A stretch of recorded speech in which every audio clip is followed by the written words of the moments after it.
Welcome back to my channel. I wanted to do a chat video today, and I have two babies I'm going to be changing who are still wearing their Christmas clothing. This is baby Kai. He is the Phoenix Sculpt by Andrea Arcello.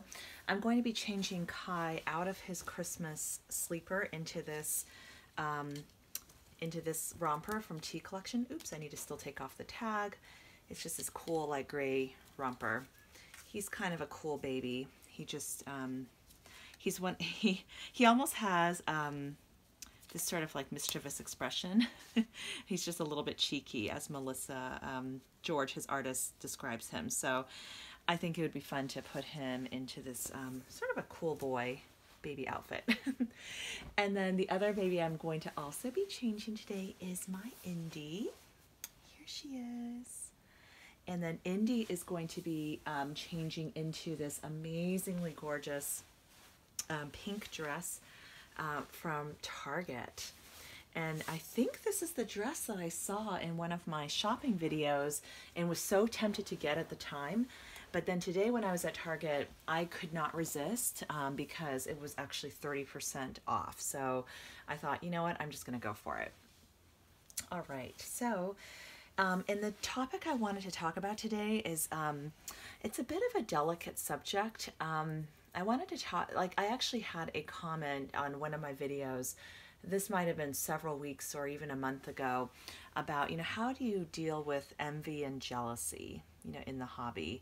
Not from the perspective of me dealing with people who are envious of me, but like, how do you, and I don't know if there are people like that out there or not, but not so much that question, but more, for you yourself personally, any advice for those who experience those feelings of envy of others, if that makes sense. And so I thought it was a great topic and a good one to talk about in our community, because I think the nature of, while I talk, I'm gonna change and change Kai here. I think the nature of our of this hobby is, and especially I think in terms of any sort of hobby where we collect things, jealousy and envy may be a real emotion that people experience, especially given that this is a hobby where and I think this hobby is compounded by the fact that it's not really a very widespread hobby. So, we're mostly interacting with each other through online or social media, through YouTube and doll forums and Facebook. And we don't necessarily know each other personally. Hello, big boy. He's so cute. But it's definitely a hobby where, these dolls are also really expensive. So it's not like just collecting, I don't know, Matchbox cars or something like that, where the cars just cost like $1 and it's easy for people to afford. But yeah, and I think that part of being a collector of anything is, or even just living in this world, is, there are going to be people who are more fortunate than you, or, have more material things, and people who have less. And so, and it's such a tricky thing, because I think for myself personally, I don't, that question really made me think. So I was trying to think, like, when I see other collectors who have like amazing dolls that I wish that I had, how do I handle those emotions? Because, yes, of course, I do occasionally experience that as well. I think for the most part, though, because these dolls are art, like, I'm just happy to admire the art, even if it's not a baby that I have for myself. So, for example, Romy Stridham silicone babies, they cost, I think once she went to eBay auctions only, some of her higher bid auctions went into the 20K range, which is like really astronomical, for me at least. I think for many of us. So, you know, but that didn't mean that I still didn't enjoy watching those auctions or watching an Anne Huang auction. I think she had a full body baby who also went very, very high, and it was, and I think sold for about 20,000 as well. I think that is not the norm in the doll world. But I guess for me, when it's like that expensive, and for you, that price point may be a lot less, where you feel like, okay, that's just like not even in reach. Where I guess I don't see a lot of point in being, I get, this is just me. Like, I don't see a lot of point in harboring on those feelings of jealousy. It's sort of like when you watch Lifestyles of the Rich and Famous and you see people, you know, have mansions and with these giant pools, and, you know, just they're very, very wealthy. It's kind of like a fantasy land almost. So it doesn't even like cross my mind to be jealous, because it's not something that I just go, oh, wow, that's so beautiful and that's nice. And, you know, it's not really something that's even in the realm of possibility. So I don't really dwell on it very much. It's kind of, yeah, I don't know. It's kind of weird.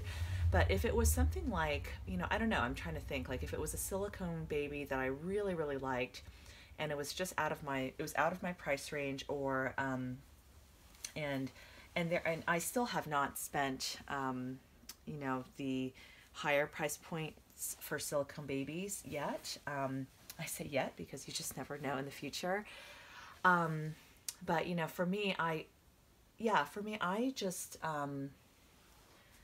you know, I just truly just enjoy looking at the dolls and the beautiful dolls. And so I don't know, I guess I just don't really, experience those feelings that much, or if or I'm just very action oriented. So if I see something that I like really, really want, I'll figure out a way to make that dream a reality.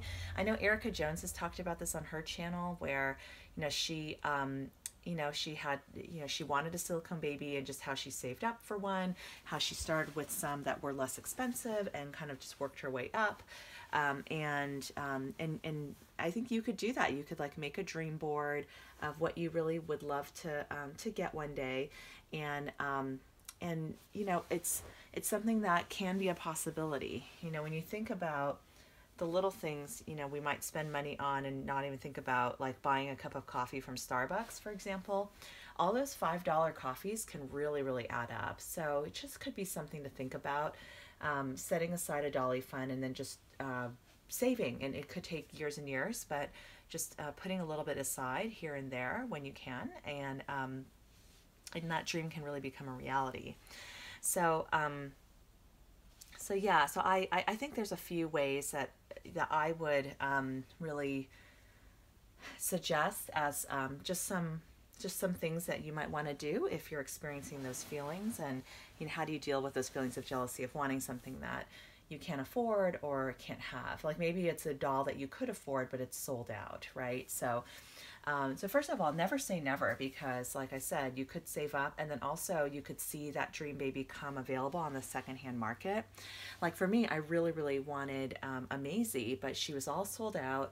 And then I was so lucky, I just was keeping an eye on eBay and keeping an eye on Dolphin, and then one came up secondhand, and I just absolutely love her. She's the most beautiful Maisie to me. And I just adore her. So, okay, so here's baby Kai. I'm gonna go ahead.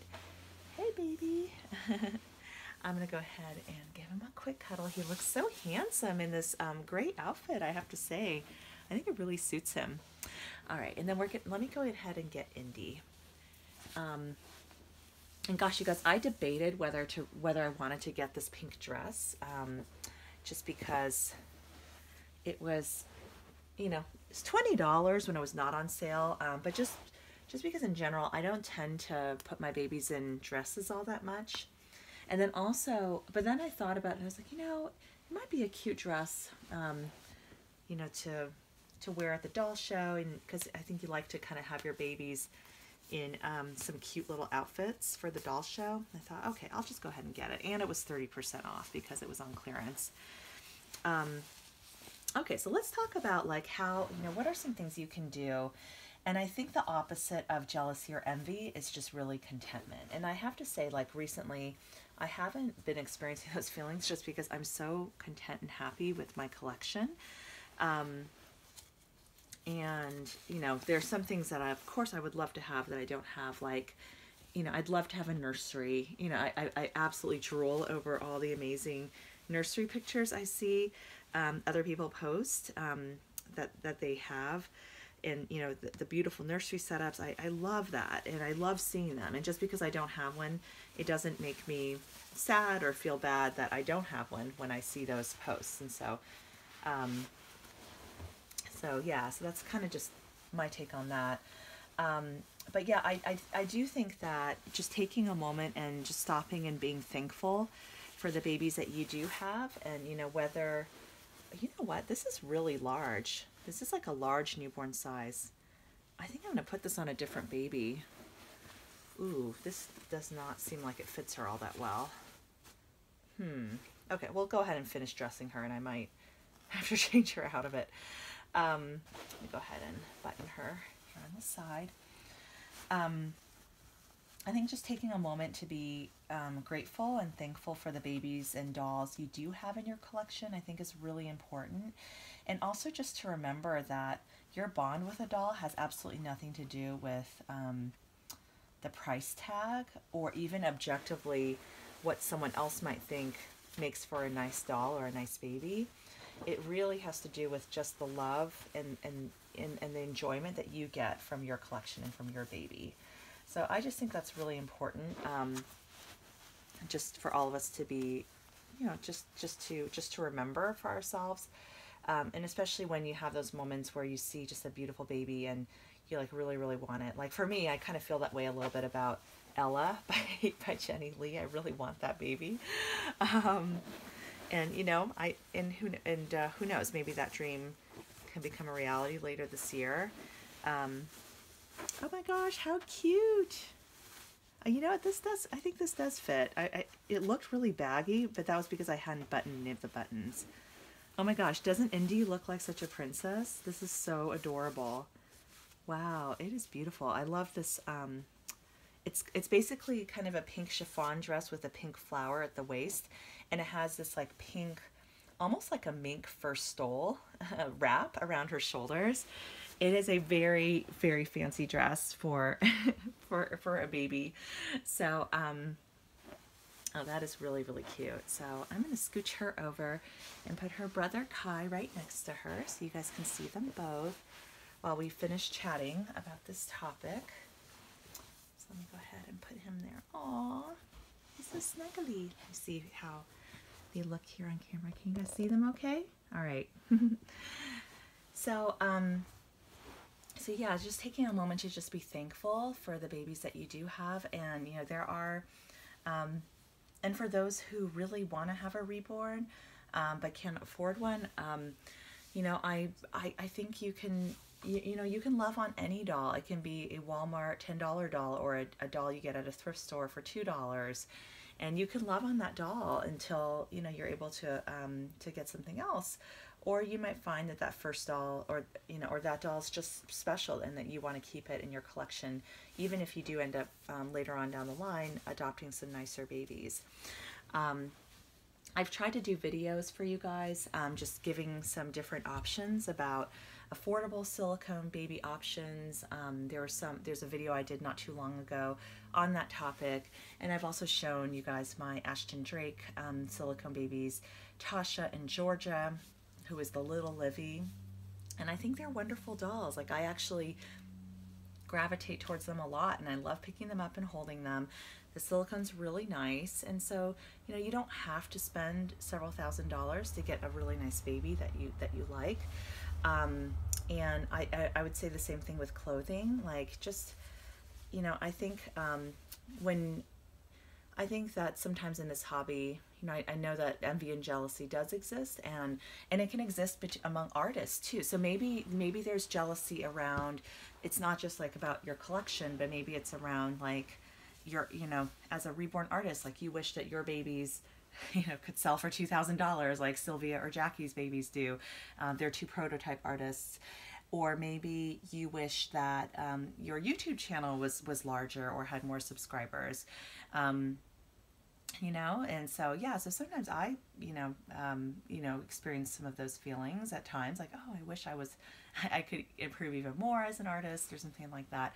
But I just am thankful each day for what I am able to do, and for just the ability to be a part of this hobby, and just to, at the end of the day, just to remember this hobby is supposed to be fun. This is supposed to be our happy place.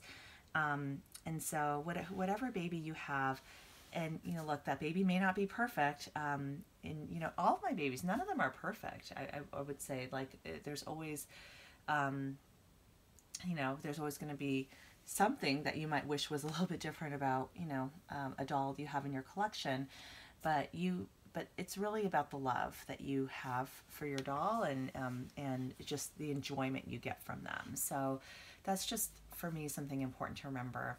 And with, like, with the YouTube channel thing, like, I try to think back to a time when I was very, very small and I was just starting out, and how amazing it felt to just get 100 subscribers, or just even get like the first 10 subscribers. I was like, wow. And guys, my channel is still not that large, by all standards. So I still feel like I'm at the very beginning of my YouTube journey. And I'm here, for fun, and I think there are a lot of pros and cons to being a larger channel, for sure. And so it's definitely something that, I think we should just enjoy whatever stage we're in, as a YouTuber, as an artist, as a collector, and just to try to remember to be thankful, because this is a hobby. These babies are a luxury item. They are not a necessity. So this actually transitions nicely into something I wanted to just talk about, which seems to be a lot of, I've been getting this a lot more, and I know that I've seen some videos talking about the subject, but there has been an increase on my channel in terms of some of the comments of people just basically, like, if I'm showing like my nicest silicone, like Silicone Baby Lynn or Maggie or something like that, people just saying, oh, that's a cute doll, can I have it? Or, please give me that baby, and it's just, I think that a lot of them are children. And what kind of alarms me about it, and I think it was Pixie Mommy Reborns who mentioned this, like, in one of her videos, and, as we were commenting and chatting back and forth, that, these children may not know, like, who's on the other side of the screen. So I could just totally imagine, let's say there's a pedophile who sets up a YouTube channel, although you'd have to go pretty far to get a Reborn in order to try to, in order to do all this. But I could imagine a situation where, a child is saying, oh, can I have that doll, or can you give me a free doll? And what if the person replies back, yes, I can, send me your address, or worse yet, like, hey, I live in your town, why don't you come meet me at such and such place, and I'll give you the doll. And then that kid gets kidnapped. Like, I don't mean to have my imagination run wild, but I just feel like, that is a very dangerous thing. So there's a lot of reasons why, children should not ask for a free doll. I don't think anyone should ask for one. It's not a polite thing to ask for. I think if somebody wants to offer you something, that's different. But anyway, it's a kind of the asking for free dolls. That's a tough one. But yeah, I really worry about children who might be putting themselves in harm's way. And you'll see these stories on, like, Facebook, or sometimes in comments around, people, there are a lot of people out there who are legitimately are on very dire and difficult circumstances, and really cannot afford to get a doll, and it's tough. And sometimes there's a part of me that wants to help out some of those folks, but I also don't know who's genuine and who's just scamming and trying to get a free doll. So it's really hard to sift that out. But anyway, I didn't mean to get too off topic, but I think contentment is something that has to come from within, I guess. And for me, I feel like when I was at the doll show, like, I saw a lot of beautiful babies, and I I don't know, I just don't feel, I didn't feel envious because I feel like I'm so blessed and I'm so lucky to have just some amazing babies in my collection that I love dearly. And I'm happy, and I'm genuinely so happy for people when they have a box opening, when they're anticipating a new baby. I feel like I think that's the fun thing about YouTube, that we get to like live vicariously through each other. So even if you're not the one who's expecting that new baby, you still get to watch the person open the box, and you get to enjoy that baby on their channel. And if you get to go to a doll show, you might get to see the baby and hold it. And, you know, it's part of the fun of really being a part of this community and this hobby and getting to share that love and that enjoyment with each other. So even if it's not your baby, you can be the best auntie there is. You know, you can dote and fawn over that baby just like anyone else. And you know, and maybe, and this is something too I just wanted to share with you guys. It was kind of a neat thing. I was reading a book about minimalism, and one of their suggestions for, and I think they were talking about like getting rid of your possessions. I do sort of sometimes feel like I have just way too much stuff in general and just way too many dolls. And at some point, who knows, maybe I will feel like more in the mood to downsize a bit. But one of the things she said was, you know, if you have a hard time letting go of an item, take lots of photos of it. And then that's something that, you know, the photos don't take up any space. They don't cost anything. And you can keep those photos. So while you're saving for your dream reborn or dream silicone baby, why not start like a dream board, or like, you know, maybe it's just a little folder on your desktop computer. So when you see a beautiful baby on Facebook or on Dolphin or whatever, yeah, just save, you know, I don't know if this is legal or okay to do, but just save a, you know, just download that photo into the folder, and then that way you can look at it whenever you'd like, and you can enjoy that baby, you know, even through its photos. And so that's just an idea and a thought. But yeah, you know, we live in a small house, and, you know, I'm never going to have a nursery of my own, and, you know, as much as I would love one. So it's not something that I really, I guess, dwell on or think about day to day. But I love, love, love seeing everybody else's nurseries, and I absolutely adore seeing all, you know, I love watching videos, you know, of, for me, it's really about the mommy and their interaction with the baby. So the baby might not be the fanciest reborn, or might not even be a reborn, might be a Paradise Galleries, or might be a Walmart doll, or Ashton Drake. But if that mommy really enjoys that baby, that comes through on camera. And I think sometimes those videos on YouTube end up being way more popular too, because those babies are much more accessible to the general public. They're much more affordable. It's something that, you know, more people can attain, you know, realistically. So guys, I don't know if I did a good job answering this question, but I thought it was a good topic to chat about, and I hope you enjoyed this video. If you're new to my channel, thank you and welcome. Don't forget to subscribe and click the bell for notifications when I have new videos posted. I generally have about 3 to 4 videos posted each week, so stay tuned for the next one, and see you guys later. Bye.